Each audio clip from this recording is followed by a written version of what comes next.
संपत्ति विवाद के मामले में सुप्रीम कोर्ट ने एक ऐतिहासिक फैसला दिया है और वो जो फैसला है वो आपके परिवार से जुड़ा हुआ है। यानी फैसला जो है वो पारिवारिक मामले को लेकर ही है।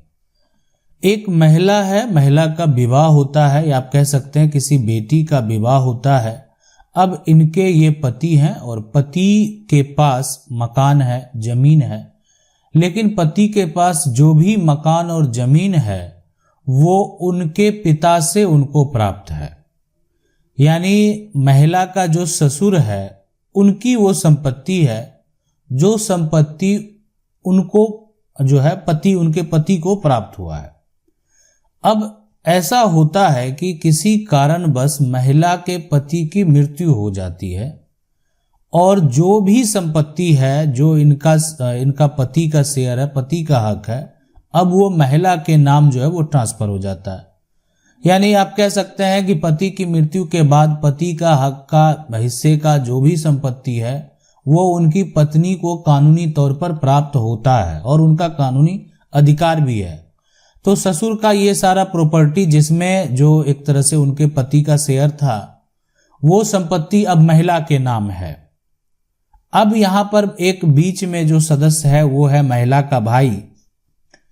ऐसा समस्या ये उत्पन्न होता है, सिचुएशन ये आता है यहाँ पर कि ये जो आप मकान देख रहे हैं, इस मकान में महिला का जो भाई है वो एक तरह से किराएदार के तौर पर रहने के लिए आ जाता है, अपना परिवार लेकर रहता है और कुछ समय बाद जो है उनके पति की मृत्यु हो जाती है। तो अब महिला अकेली होती है, उनके और भी परिवार के सदस्य नहीं है, कोई बच्चे भी नहीं है।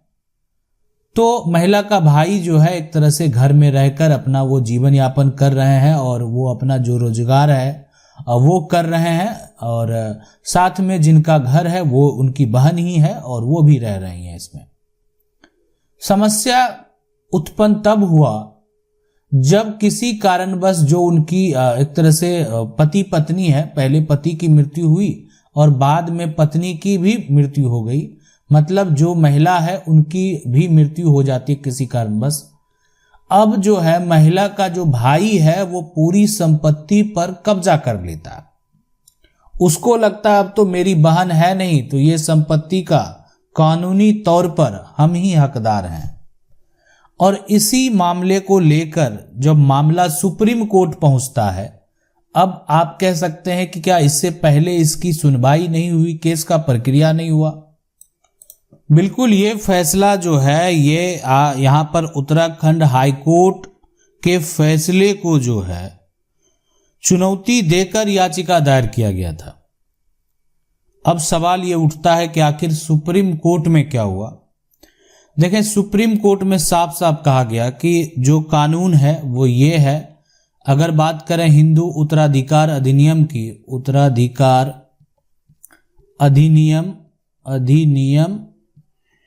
का जो धारा है वो 15 सब धारा बी अगर आप देखें तो इसमें इसके मुताबिक जो है जो प्रॉपर्टी है वो अगर ये ससुर की प्रॉपर्टी है तो महिला का अगर मृत्यु हो जाता है तो उनके जो उत्तराधिकारी हैं उन्हीं को ये संपत्ति प्राप्त होगा।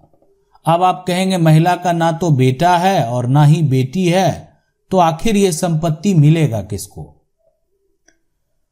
अब यहां पर देखें, अगर ये महिला का कोई भी वंशज नहीं है, यानी कह सकते हैं क्लास 1 के कोई भी उत्तराधिकारी नहीं है, तो अब ये भी नहीं है, ये भी नहीं है, तो ये महिला का जो भी संपत्ति है उसका कानूनी हकदार यानी उनके ससुर होंगे।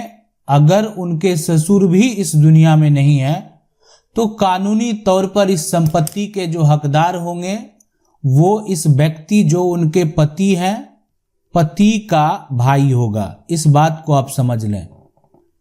यानी जो भी जमीन है, जो भी मकान है, उस पे महिला का भाई जो है कानूनी तौर पर दावा नहीं कर सकता है और ये दावा तभी जायज हो सकता है जब महिला के द्वारा ही ये संपत्ति महिला के भाई को दे दिया गया हो या उनको रजिस्ट्री कर दिया गया हो या उनको गिफ्ट कर दिया गया हो, जो भी है, लेकिन ये दावा जो है तभी हो सकता है अगर महिला के नाम कोई प्रॉपर्टी है, महिला की अपनी संपत्ति है और महिला वसीयत करने के लिए एलिजिबल है, तो महिला वसीयत के द्वारा भी अपने जो भाई हैं उनको संपत्ति दे सकती है। लेकिन अगर महिला ने संपत्ति उनको नहीं दिया, महिला की मृत्यु हो जाती है, महिला के पति की भी मृत्यु हो जाती है, तो हमारा कानून क्या कहता है? हमारा कानून ये कहता है कि ये संपत्ति के उत्तराधिकारी महिला के बच्चे होंगे। महिला के अगर बच्चे नहीं हैं तो ये संपत्ति के उत्तराधिकारी उनके ससुर होंगे। ससुर भी नहीं है तो अगर महिला के जो भी संपत्ति है उनके भाई का, आप कह सकते हैं कि भाई का अगर कोई भाई है तो वो उस संपत्ति का उत्तराधिकारी होगा। और ऐसा ही हुआ, कोर्ट में साफ साफ कहा गया कि संपत्ति पर जो है, सुप्रीम कोर्ट के में ये साफ साफ कहा गया कि संपत्ति पर जो है, ये मकान पर जो है वो अब यहां पर भाई का कोई भी हक नहीं होने वाला। सीधी सी बात है कि यह जायदाद जो है, यानी बहन के जो बहन है, बहन के ससुराल वाले का है और बहन के जो ससुराल वाले होंगे, है ना, ससुराल वाले होंगे, उन्हीं का कानूनी तौर पर जो है वो इस संपत्ति के हकदार होंगे।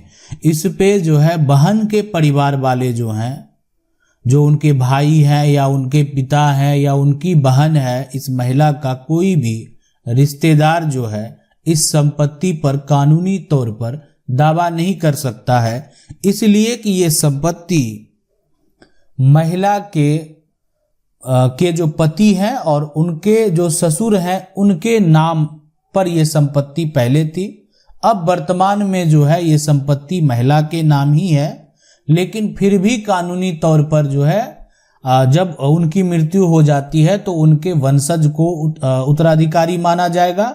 नहीं तो अगर वो उनके वंशज नहीं है तो उनके और जो परिवार के सदस्य हैं उनको उत्तराधिकारी माना जाएगा। महिला का कोई रिश्तेदार इस संपत्ति को लेकर कानूनी दावा नहीं कर सकता। यानी आप जो है अपने जो बहन है, बहन के ससुराल में संपत्ति का दावा कानूनी तौर पर नहीं कर सकते हैं। हाँ, लेकिन अगर आपके पास दस्तावेज हैं, आपके पास वसीयत है, आपके पास रजिस्ट्री है, ये सभी दस्तावेज अगर आपके पास हैं, आपको जमीन इस प्रकार से प्राप्त हुआ है, आपको संपत्ति इस प्रकार से प्राप्त हुआ है, तो आप कानूनी दावा कर सकते हैं। आशा करते हैं वीडियो अच्छा लगा होगा। वीडियो को लाइक जरूर कर दें। चैनल को पहली बार देख रहे हैं, सब्सक्राइब करके जो बेल आइकन है उसको जरूर दबा लें। मिलते हैं अगले वीडियो में, तब तक के लिए जय हिंद।